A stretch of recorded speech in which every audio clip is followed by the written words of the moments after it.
Hello' everyone, এয়া দেখিছেনে সাজি-কাচি ওলাইছোঁ। আমি আজি ফুৰিবলৈ যাম, মানে মাহীহঁতৰ ঘৰলৈ যাম আমি।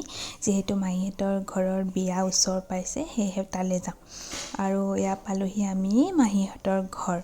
মাহীহঁতৰ ঘৰ পায়ে মই গ'লোঁ পিছফালে বাৰীখনলৈ। এয়া দেখিছেনে একদম পূৰা কমলা ডাল ভৰি ভৰি লাগিছে।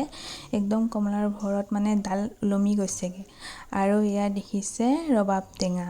আপোনালোকে কি নামেৰে কয় এইটো জনাবচোন। কিছুমানে বৰটেঙা বুলিও কয়। তাৰপিছত মাহীয়ে আমাক ধুনীয়াকৈ এনেকৈ ভাত পানী বনাই খোৱালে। খাই বৈ আমি ধুনীয়াকৈ আজৰি হ'লোঁ।